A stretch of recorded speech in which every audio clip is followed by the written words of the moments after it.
Last chicken in the shop. Look juicy, golden goosey, and I am cooked.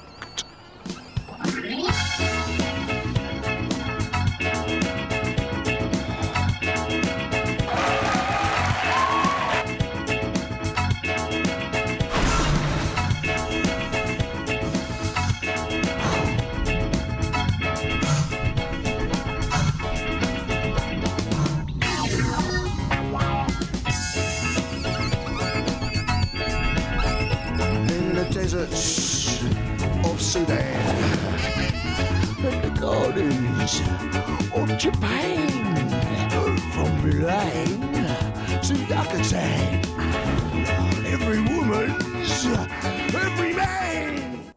I could just sit and watch that whole film again now because I've watched it and it is brilliant. But we've got to interview Andy Serkis instead, who stars in it. Welcome to the show. I did love the film. What I loved about it was not only your performance and the story, but I also liked the way it was shot and directed. It's really kind of different and arty, as you can see there. It's kind of slightly trippy in certain bits and stuff. You part of making that or that idea, yeah? Yeah, I mean, it was one of the joys of kind of getting involved in a project early on, really. Myself and the writer, Paul Virag, came up with the idea, or he came up with the idea, and then I came on board, and we sat and we discussed the fact that we didn't want to do a kind of bog-standard rock biopic, that we didn't want to start with Ian, born 1942 and end in 2000, that it wanted to reflect the energy and the essence of who he was. And he was a very artistic person, apart from being a brilliant lyricist. He had an art background, was studied with Peter Blake, and so we got Peter Blake to design the titles. You know, he very kindly came down and did that, and just wanted this sort of chaotic, you know, something to reflect his life. He's a very chaotic human being, and we wanted the energy of that to come through in the filmmaking aspect of telling a story. And you don't have to know Ian Dury or like Ian Dury to watch it. I promise you, it's a good film to watch because it is got so much energy, and it's really interesting to watch the whole thing. So you say you got involved in it right at the beginning. So whose idea was it to actually?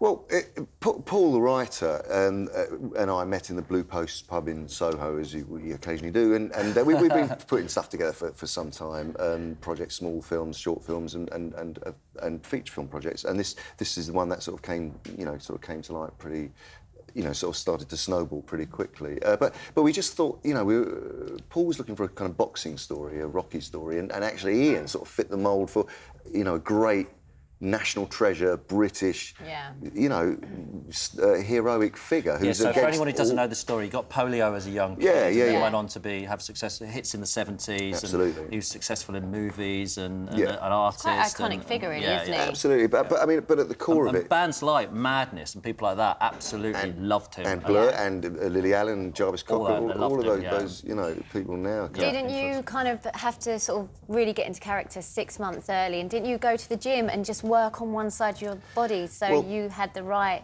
sort of withered look on one side? Yeah, I mean, it was very important. I mean, obviously, when you're taking on a role that involves disability, you've got a lot of responsibility to honour that and to pull it off, and to not it be some sort of, you know, glorification of it, but at the same time to actually be truthful to what it might be like to have a disability. I spent a long time researching what it would be like. Through talking to his family, actually, we got a lot of insight into Ian's they were quite involved, wasn't they, in Baxter, his actually son, making the film? And Jemima, his daughter, and Sophie, his widow, particularly. The three of them really gave a lot of themselves into very, very personal insights into Ian's life and what it was like living with a very chaotic father or you know, husband. But I thought it was, when I watched the film, I thought it was prosthetics, but you've actually built up the whole of your right side of your body. There's a bit of smoke and mirrors. There is, okay. Yeah, there's a bit of smoke and mirrors. No, but that is true, yeah, that's true. I mean, you know, basically, Ian had a very strong, kind of strongly developed right-hand side of his body, and the left was totally withered by polio. And if you talk to any of the blockheads, they say, you know, when he's standing on stage, this huge kind of throbbing vein appears on his neck, and it's from hoiking, this sort of fairly kind of dead left-hand side of his body. Which, you know, we got an email from Abby Hunnister. It said, having played a disabled person in sex, drugs and rock and roll, do you feel you have better understanding of issues disabled people face? Did that happen to you? Yeah, I mean, the way we went about the whole project, I mean, I've kind of grown up with... My sister has MS, actually, and my mum used to teach handicapped children, so I've grown up with a sort of understanding of people with disabilities and the challenges they face.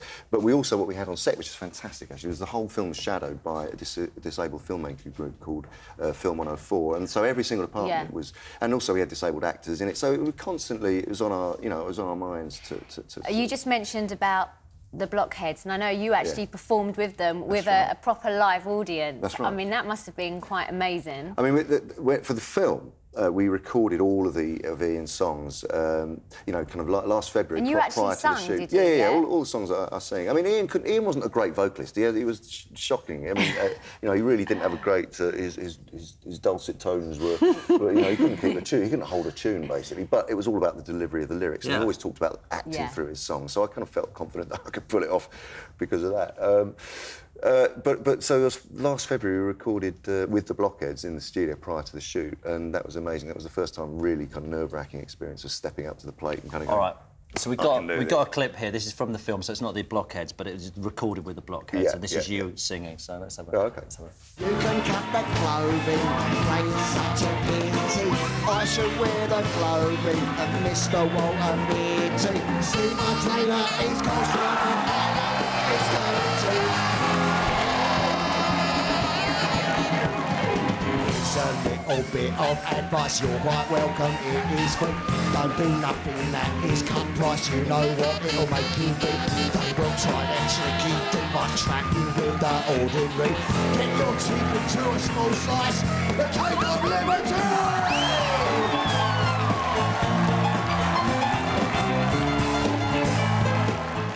It does make your hair stick up watching it. Good Matt, I'll tell you what, film, yeah. the way it's shot, all that gig, we had 4 days at Watford Palace shooting all the gig stuff, and all the Blockhead fans came, and it was an amazing 4 days. But Matt Wycross, who's our director, who's an amazingly visually kind of competent and exciting director. He shoots a lot of Coldplay's videos, so he'd never heard of Ian before, and when he came on board, it was really refreshing to have you know, Paul and I kind of done a lot of research, but Matt came on board and he just added a whole new layer for not having known anything. Fresh eyes. You've researched him for all this time. You know his family and everything. What's the injury like? Because you have differing reports. Oh man, you actually met him once, didn't you? As I well, did. so... I met him. When I met him, he wasn't on form. I met him in a Chinese restaurant in Leicester, and whilst I was workshopping a play, and he was writing the music for the play, and he was pretty obnoxious, actually, has to be said. And but I'm quite looking back on it, I'm really glad I saw that side of him, because when you're playing a character like that, the last thing you want to do is kind of idolise him, or you know, you want to see he's a very complicated man. A lot of it due to the fact that the fight he had to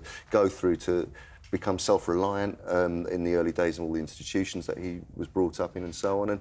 And what I'm saying is he's so many different things to different people. You ask anyone about Ian Dury who's known him or come across him or worked with him, they'll tell you a completely different side of him. So it was great to have the family there sort of saying he could be incredibly sweet, he could be, at the same time, he could just turn in a room and just like a scalpel kind of slice you to pieces. All the great front men have got that sort of element to them where they can be great and they can be idiots, right? Like an edge. So, can I ask you one quick question? We've run out of time, but in the film, he doesn't like the Sex Pistols at the time. He's a bit jealous of them, and then says he invented wearing the razor blade. Right. Is that true? That's absolutely true. That is so he was so influential true. all the way. Yeah, I mean, he did. I mean, he went down apparently and stood next to Malcolm McLaren and watched Johnny Lydon and stood with his mind at the other side of Malcolm McLaren and said, "Well, I think you'll find that smart." You know, you'll find he's nicking that, and the way he's standing across, you know, sort of standing leering sort of across the microphone. It was a lot was taken from Ian's stage persona. You know? Yeah. Okay. Andy, we've run out of time, which is a shame, but keep your emails coming in.